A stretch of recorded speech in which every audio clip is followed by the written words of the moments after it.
Welcome to Ballarat here in Victoria, Australia. Here in Ballarat in 1851, the Gold Rush started, which attracted so many people that the population of Ballarat went from 76,000 to 540,000.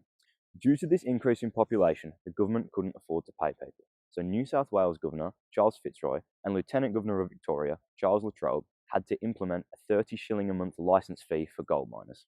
From 1853, the miners started to gather at meetings to voice concerns for this licensing system, blaming police for extortion, taking bribes and arresting people without due cause. The minefields were often tense, as police often ran licensing hunts to track down miners who hadn't paid their fee. In November of 1854, the miners began to discuss and elect delegates, and on the 27th of November that same year, those delegates approached the new Victorian Governor, Charles Hotham, to request the release of the miners who had just burnt down the EUREKA Hotel weeks earlier.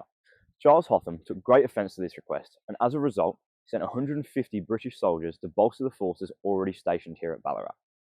On the 29th of November, just 2 days later, the miners gathered at Bakery Hill and created the EUREKA flag.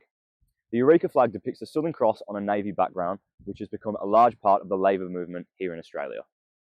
The following morning, the police were unsettled and decided to implement another licence hunt. As they marched through the camps, the miners decided they'd had enough. The miners marched to Bakery Hill. Amongst the miners was an Irishman named Peter Lalor, who became the leader of this protest. Peter Lalor led the miners to the EUREKA diggings, where men and women joined him in oath, saying, "We swear by the Southern Cross to stand truly by each other and fight to defend our rights and liberties." Following the oath, men and women gathered timber from nearby mine shafts to build a protective stockade. In the days after the construction of the stockade, men and women remained in and around the stockade, performing military duties in preparation for potential conflict.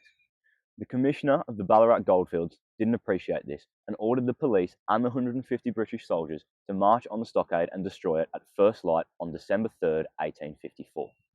That morning saw 300 mounted soldiers and police attack the stockade. The assault was over within 15 minutes, with 22 miners, including one woman and 5 soldiers, losing their lives. Police arrested 113 miners involved in the EUREKA stockade, and eventually 13 of them were sent to Melbourne for trial. Governor Hotham called for a Goldfields Commission of Inquiry on December 7, 1854. However, the Victorian public disagreed with the actions of the government, and one by one, the leaders of the rebellion were tried and released by jury. In March 1855, the Commission of Inquiry released its recommendations and the licensing fee was removed. The EUREKA stockade was a short-lived rebellion that still shapes Australian politics to this day. And in the words of Doc Ivat, former leader of the Australian Labor Party and High Court judge, Australian democracy was born at EUREKA.